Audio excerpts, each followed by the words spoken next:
Okay, Kol Adam Yesh Lo Shnei Yetzarim. By the way, it teaches us today that every human being has two Yetzers, Yetzer Tov and Yetzer Ra.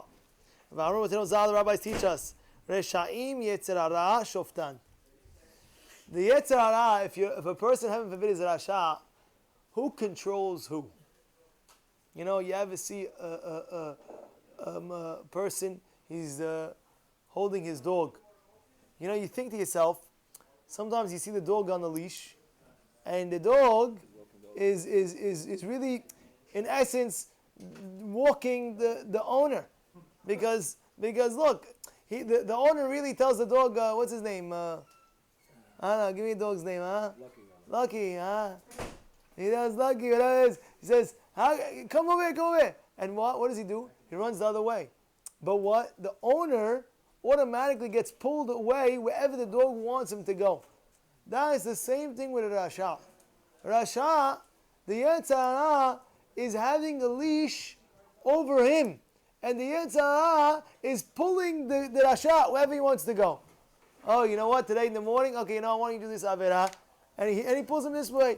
Oh, you know what? Today, you know, I want you to have non-kosher. So he's passing by a McDonald's, he smells a thing, the Yetzer Hara pulls him into the McDonald's. Why? Because the Yetzer Hara controls the Rasha.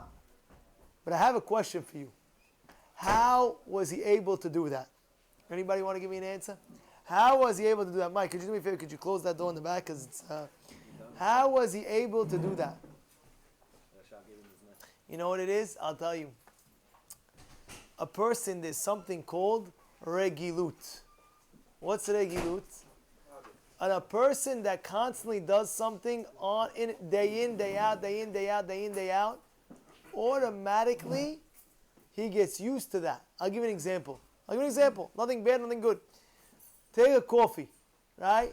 A person that's used to, anybody who's a coffee drinker, I'm not encouraging coffee, just bring out an example.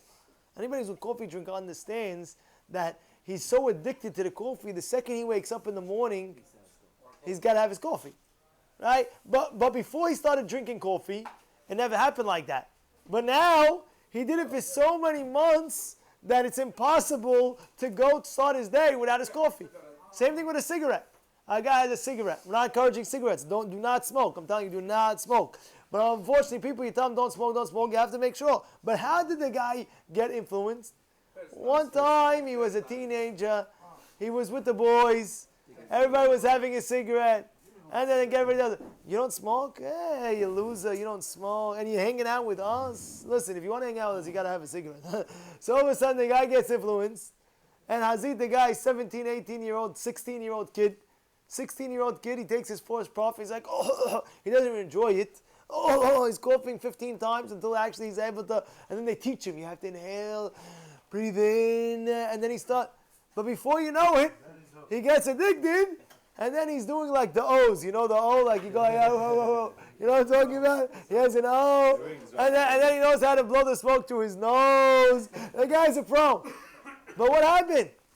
The answer is he got addicted. He got very hooked. He got used to something. It's called regilut. Something, you do it constantly. You keep on doing it.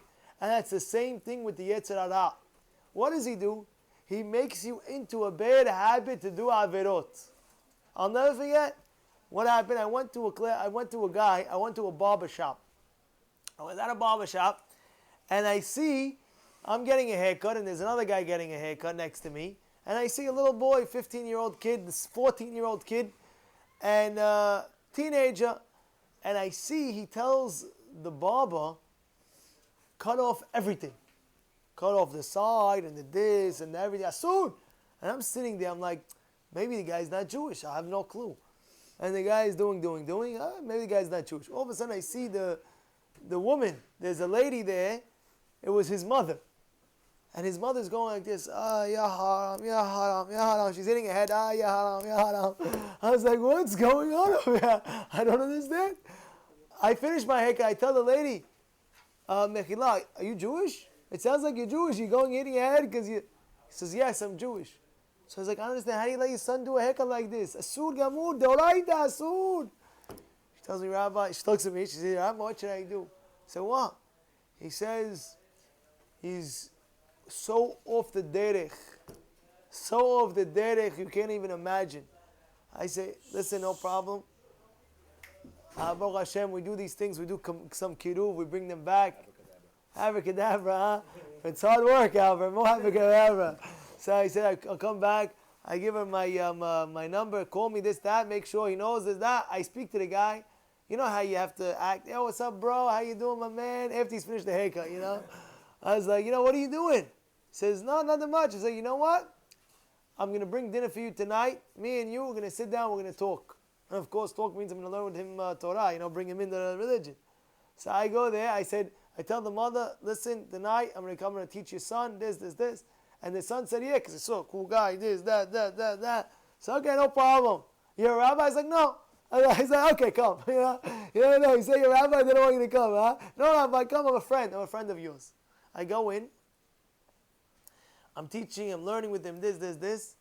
He tells me, Rabbi, I know you brought your dinner. I brought him and me, Dougie. I brought this, Fire Papa's wings, this, that, everything that you can imagine fried. He loves fried, onion rings, hot pepper, this. Anyway, he tells me, Rabbi, I don't like this stuff. He calls me up. He calls up. He says, I'm going to order White Castle.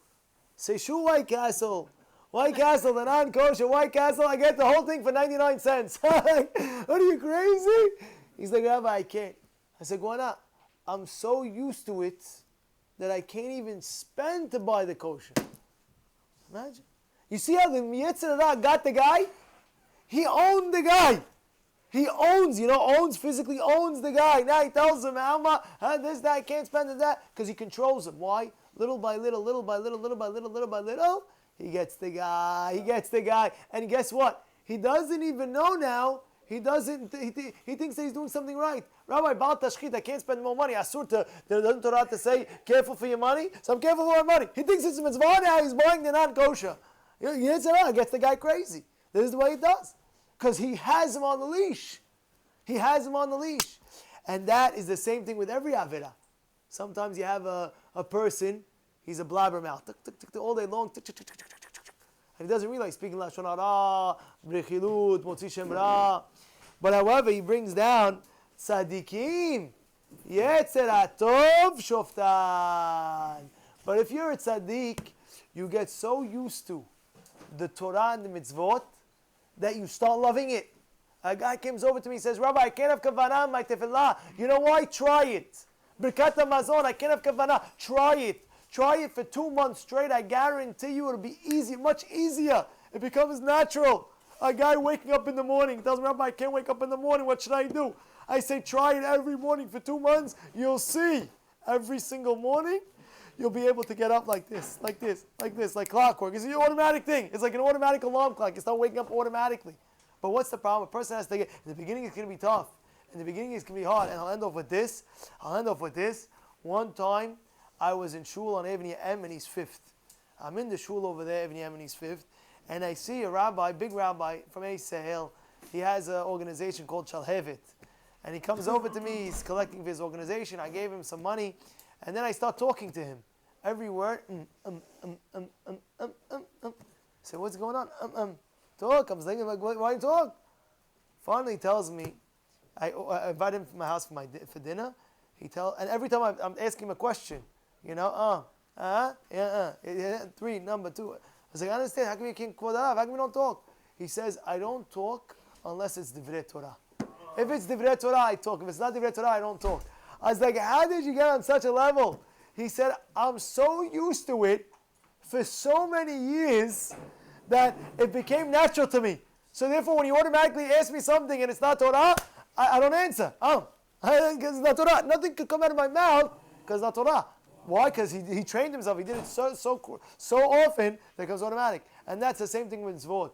The tzaddik, he controls the Yetzer Hara. Why? He's been doing it so many times that he knows exactly how he's working. And this is the real great lesson that Palacci is teaching.